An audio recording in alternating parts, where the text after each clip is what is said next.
Hello my dear viewers, welcome back to my channel. My name is Malena and in this video I'm going to show you some hip exercises and walking exercises that are used in catwalk training and in modeling. These exercises are a mix of hip exercises and walking exercises. We will first start with the hips because the hips are a very important part of walking, and the steps and the legs, of course, are another important part, but they both have to interact with each other. And as a bonus, I will also show you one personal hip exercise that comes from belly dance, because I'm a dancer and I'm also doing belly dance, and this one exercise is actually quite helpful when it comes to walking like a model or the catwalk walking style, because it really does something with your hips, and you will also understand why in the course of the video. So stay until the end because this is going to be intense, but I recommend you to first completely watch it to just absorb and understand the exercises, and if you understood them, then practice again together with me.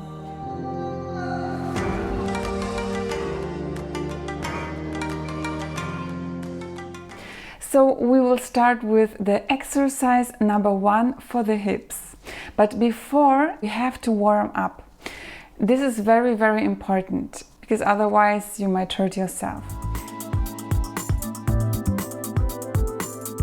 So for the warm up, we stand straight with an elongated upper body. That means that we pull ourselves up as if an imaginary string would pull our head up, so that the upper body from the hips till the crown of the head is elongated. So it's really elevated.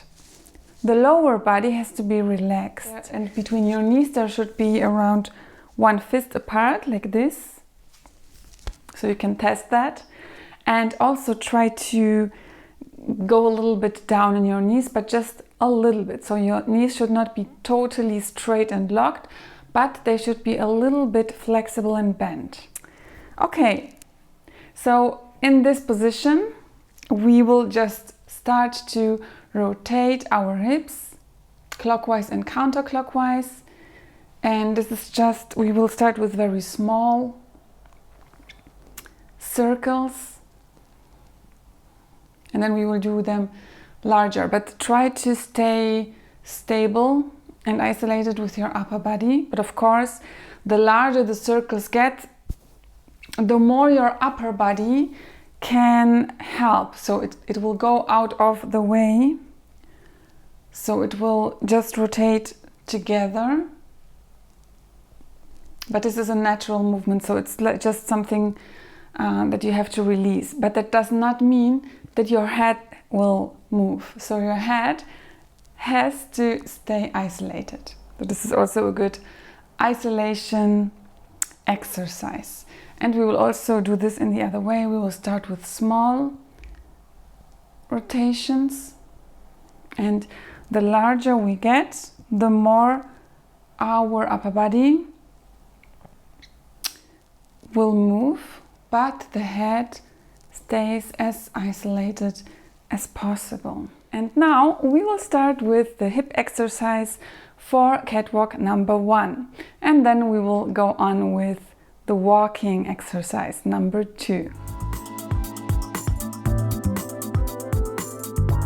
So the hip exercise number 1, I call it the doll hips, because it is actually just a releasing and stretching exercise, and it is quite simple. But you look a little bit like a doll when you do that. And it is because you are going to basically stand straight in our basic position. So straight legs, but a little bit flexible knees. We will do this with closed legs and with open legs. So we will now close our legs. And in order to do this exercise, you need to bend your knees, either one or the other, because the exercise goes like this. You release on one side and on the other side. And when you release on one side, you have to bend the knee on the other side. The side where the hip goes up is stretching the knee. And then we do this. And maybe you know now why I'm referring to the doll exercise, because you actually look a little bit like a doll. So we do this a few times.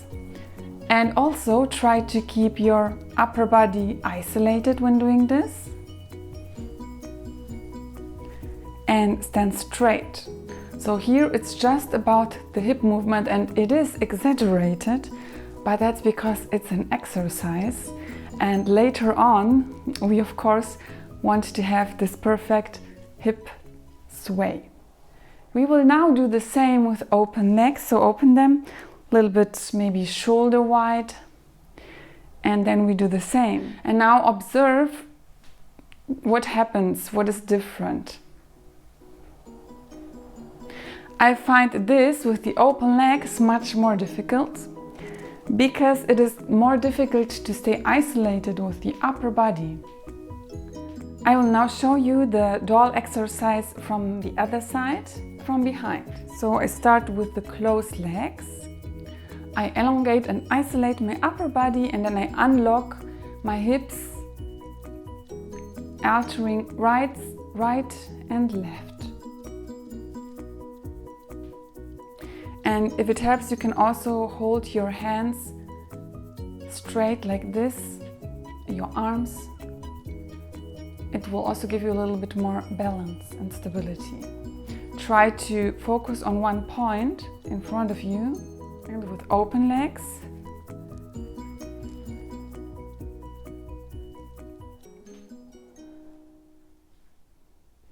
After we have done this hip exercise, your hips should be really stretched and also relaxed. Because as I said, this exercise, it was a little bit exaggerated. It was a big movement. Of course, you won't need such a big movement in walking, but it's good to have this range of motion. And now we will continue with exercise number 2, which is a walking exercise. So for that exercise, we will practice walking on a line. And with each step, we will do each step very slowly and pause in between the steps. Later on, we will add the hip movement. So the first round is without hips, just concentrating on the steps and on the feet. So I will just show you what I mean. So we will do, if you have a floor where you can see lines, like my floor, that's very helpful. If not, you can also stick some tape on the ground. And now we will go also with the same posture. With the right leg, we go one step, and the left leg is following and waits next to the right foot. Then we go with the left foot, the right foot is following and waits next to the left one. And again, we are going with those pauses. And you can try to hold the other foot in the air. So if you go, you follow and then hold the foot a little bit in the air. So your weight is always staying on the leg that has done the step. It only changes when the other leg does the step.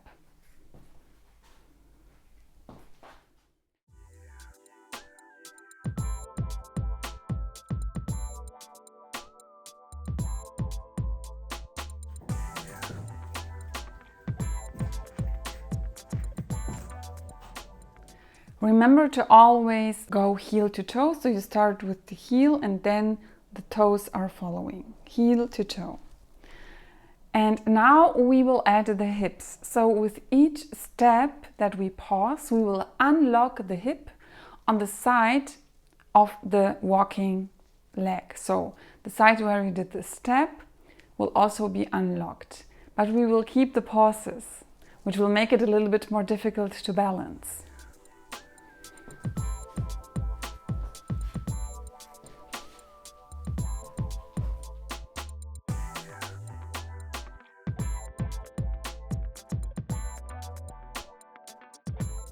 So that was not easy, was it? I personally find that quite difficult because, as I said, the balancing is actually what makes it so difficult, especially when you are wearing high heels. And I am wearing high heels for this exercise. Actually, these are dancing shoes. I will show you. So those are basically high heels, but dancing shoes, so they are quite stable because they are for dancing, but still, it's not easy. But you will see in the end, when we will do a walking exercise, how much better you will be able to walk. And if you practice this regularly, you will really walk like a model and master the model-like walking style perfectly. But now, let's continue with exercise number 3, again for the hips. So, exercise number 3 is from Bellydance, and that's why I will put on a little bit hip accessory. Also, this will help you to see my hips better and to see the movements better. So, this is just from one of my costumes. And I like it. It's very oriental. So this exercise is from Bellydance and it's called the hip rocker or hip tilt. And we will do 2 versions of that, a hard and a soft one. This is important because I think that this will also give you more flexibility in your hips and you will be able to control more your hip movement when walking. So what we have to do is go into our basic posture that I showed you in the beginning. So it is very important here, very important, that you stand with your knees pointing above your feet, that the tips of your feet are pointing forward, that they are not standing outside to the outside or to the inside, so directly frontal. And then your knees are above them and a little bit tilted. And now you can tilt them more because you will need movement here. And you can only have movement when your knees are flexed. If they are like this, you cannot really move out of your hips. So you can, but you would have to move with your, by lifting your heels. And this is not the technique that we will do here. So flex your knees. And as I said, try to rotate your hips and your knees a little bit to the outside to prevent the inward movement that happens automatically. The upper body is again elongated and straight. Now we go a little bit more down, a bit deeper, and we will now do basically the same movement that we did in the beginning, in the first exercise. One hip will go up while the other hip will go down. One knee will stretch while the other knee will flex even more. But here we will do it very much concentrated on our core, and we will isolate all the rest of our body, and we will do it in a harsh way. So we will do it very quickly. Like, how flexed should your knees be? That depends on you and your body. Try to find the perfect flex position to have the biggest movement. When my knees are not that flexed, my movement is too small. When my knees are too flexed, it's just very, very difficult for me. So I find my perfect position so that the movement has the biggest range of motion and I'm standing comfortably. And yes, your core muscles are engaged. That's also a very good exercise for your core muscles.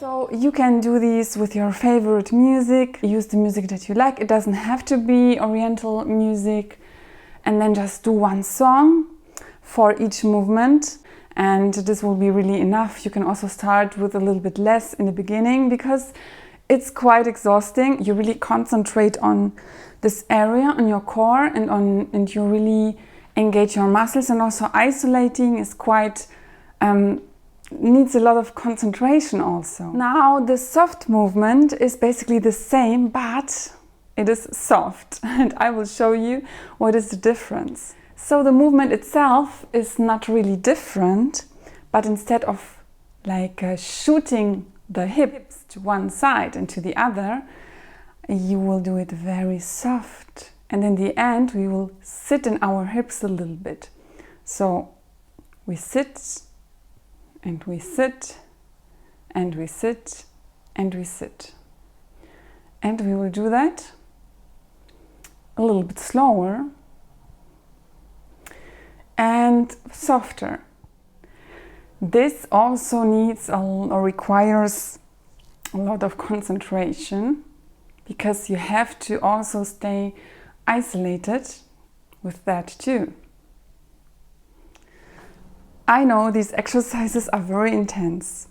They will make a difference. You will see they have a strong impact on your hips. And you will maybe also feel a little bit, maybe your muscles will hurt a little bit, but this is what we want to achieve. We want to see a difference later on in walking. I did all of these exercises with my dance shoes. Actually, you can do that without shoes, of course, because in Bellydance we are not using shoes. But it doesn't really matter, because you can adjust your knees and your pelvis tilt according to the shoes that you are wearing. So in the end, it doesn't matter.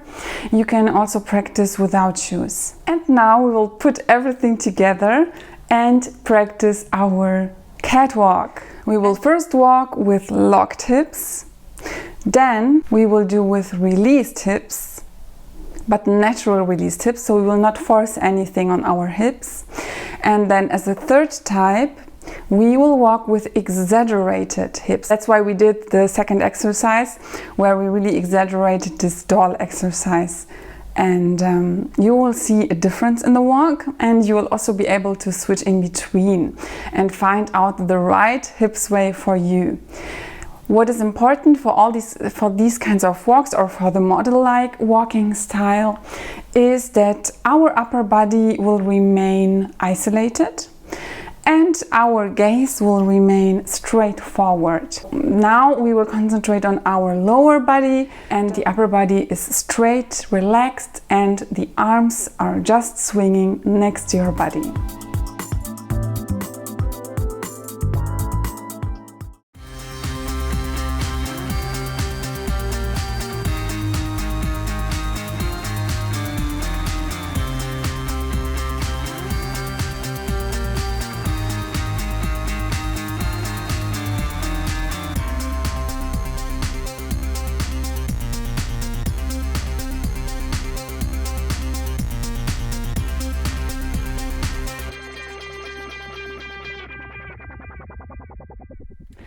Now we will release our hips and let them sway naturally.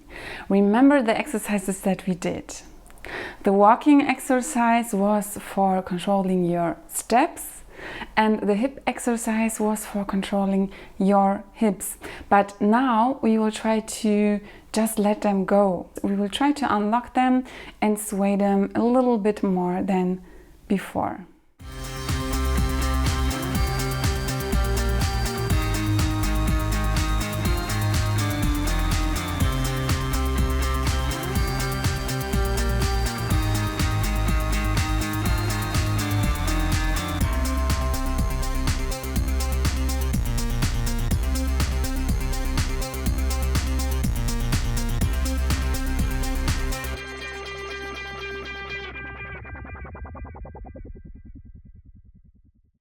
Now we will walk with very unlocked hips. So this is just an exercise. I do not recommend you to walk like that actually, because it is a little bit too much. We will simply use the whole range of motion that we have in our hips. That's why we did the exercises before.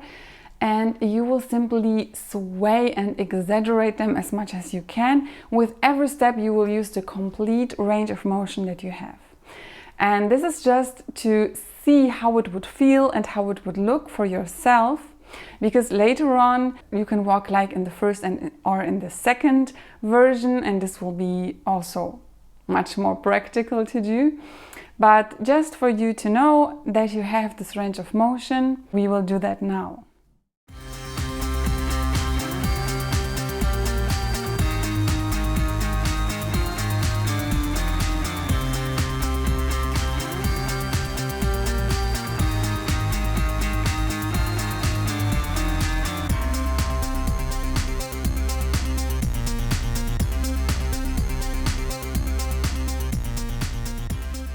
Did you notice a difference? I'm sure you did. So this is something that is not comfortable because it's just too much, and as I said, it looks exaggerated. So always opt for the first and the second version, and when you are practicing you can also alternate between the first and the second version. And if you ask yourself how big your steps should be, for the model-like walking style or the catwalk walking style, I usually do larger steps. But of course it also depends on the length of your legs.